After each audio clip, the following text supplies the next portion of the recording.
Hi everybody, I'm Bree the Plant Lady, checking in with part 2 of my early August weekly garden tour. I'm standing here in my driveway and, well, I gotta say I'm really excited with how the coleus wall has turned out, with my kind of odd tropicals that are growing in pots in the driveway, turmeric, ginger, rice, figs that are actually starting to form fruits.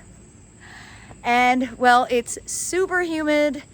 We have Hurricane Donna heading loosely our direction, going to be dropping a lot of rain this week.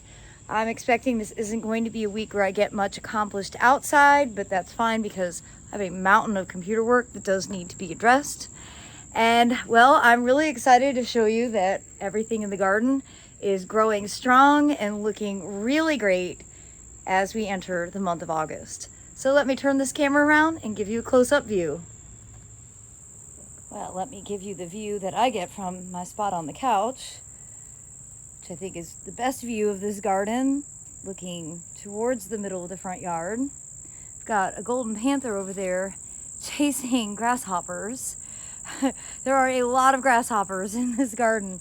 And in fact, they're eating a lot. They're even eating the foliage on eggplant. You see, here's one. Here's another one.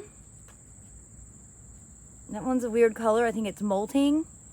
They're a bit destructive, but they don't kill the plants. And to be honest, I don't trust a garden that, oh my gosh, she's over there taking out the castor bean. But I don't trust a garden that doesn't have plants with holes in it, because that means you're spraying something to kill everything. And that is not why I garden. But there's all sorts of crazy stuff if I start looking. Look, here's a frog on the hydrangea bloom. Wow. Well, I'm glad it's not a snake, because, you know, I know snakes are important. I just don't like interacting with them. So anyhow, eggplant. Whoa, I see a giant eggplant that needs to get harvested. I have been eating a lot of eggplant lately, which is great. I need to get some scissors to do that. This salvia just keeps on rocking and rolling. It is so awesome.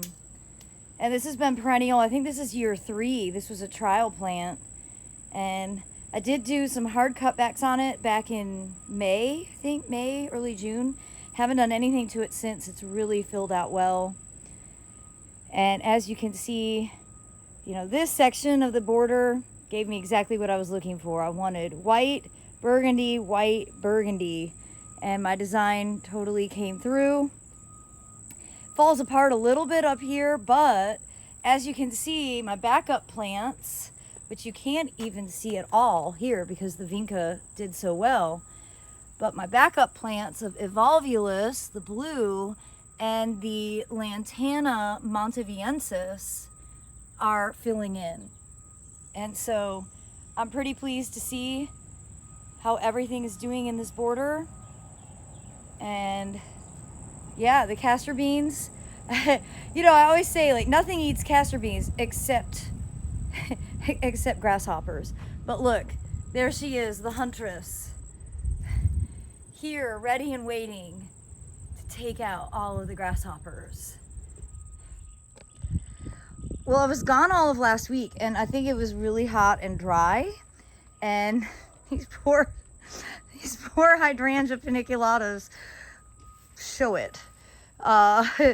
Yeah, I came home and I immediately turned on the sprinkler, and well, yeah, a lot of bad looking foliage there. Same thing over here. I probably shouldn't be laughing. What I think I'm gonna do is coppice them back, cut all of it down, and dry the flowers. But the plants themselves are just too ugly, and I'm not sure these are the right plant to have here anyway. So if I rip some things out, this gives me an opportunity to reconsider the space more. I don't think the rehab we've done, it's not enough. We need to do more to change this bed out, and just haven't totally come up with what the plan will be. But I am very happy to show you that this phlox up here has fully rebounded, and I don't see many butterflies at this moment. There's lots of bees on it. When I woke up this morning, some of the phlox stands out at the end of this, at the road, were covered in butterflies, and actually they still are. So I'll head out there next. So under this live oak, it's doing really well. Everything is amazing. I did not plant these Calicarpa, and I actually think I should cut them down and dig them out. These are bird planted. See, there's more there, but they obviously like this location. And you know, the Cherokee, or the Carex cherokeensis, is doing really well. The rhodias really add some great evergreen texture. Just walk through here. The deer did finally discover that there were healthy sweet potatoes in here, so they look a lot less robust as they did the last time I showed you. And I mentioned in yesterday's tour, I think what I need to do this winter is just top dress these pockets of phlox with more veggie mix. That way next year they'll have better water retention capacity. See, this stand definitely lost a lot of its vigor as a result of the early summer drought, but it's not dead, so that's great. There's a lot of nutsedge, unfortunately, mixed in. And these not so dwarf crepe myrtles are looking good. No, I don't like their shape and form, but they're planted, and I don't mind that vibrant color, especially at this season. And the little bit of sumac that has made it, which really has proven not to be drought tolerant at all. For most people, it's super invasive. I can barely keep it alive, but I like the pink and the chartreuse contrast together. And as I make my way along the roadside, really happy to see this phlox is blooming. The butterflies are on the other side, of course. But it's such a relief. I know I keep saying this week after week, but I don't like drought. We're probably going for the exact opposite now, where we're gonna have so much moisture we don't know what to do with ourselves. And just to note, I still have one living lavender. And again, this one's been here a long time. I believe it's Blonde Ambition. It's a variegated leaf form. And you can see that it flowered. I know it's probably just the place that it's planted that makes it sustainable. I should probably put in some more lavenders up here and see if other varieties would make it.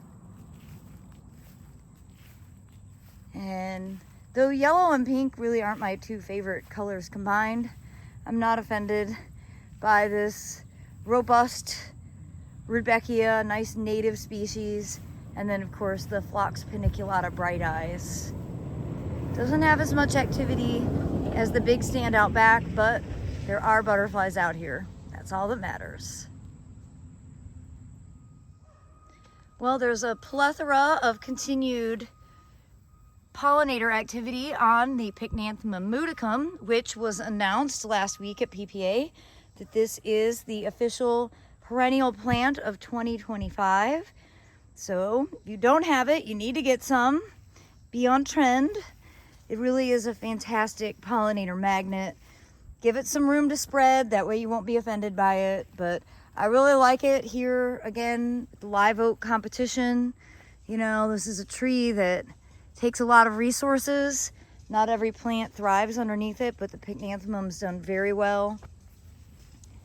And of course, the Eucomis, which I have not cut these down. I'm not going to cut these down. You see they pretty well go green this season.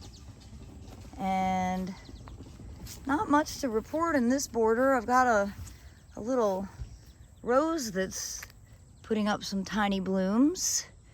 You know, I'm not a rose person, so I don't remember which one this is. Occasionally I just cut it all the way to the ground because I don't like thorny things and it grows back.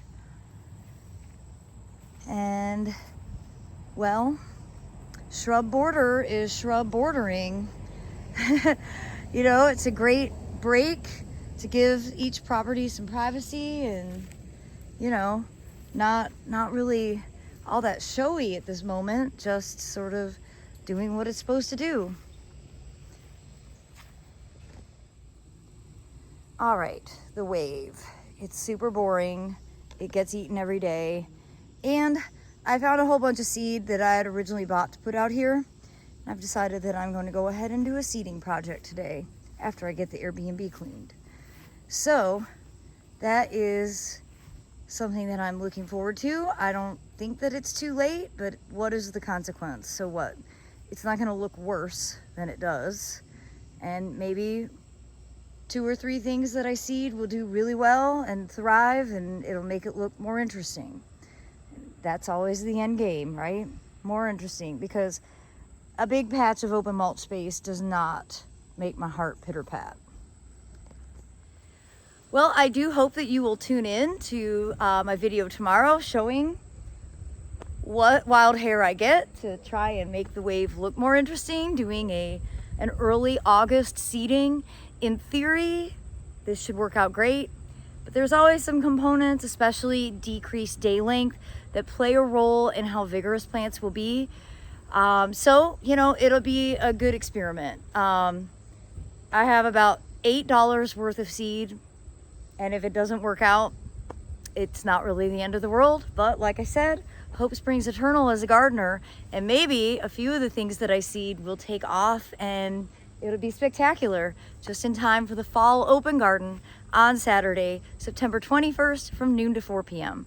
You can click that link in the description to get more info. I do hope that you'll be able to come out and visit. Well, as always, thanks so much for watching, and happy gardening, everybody.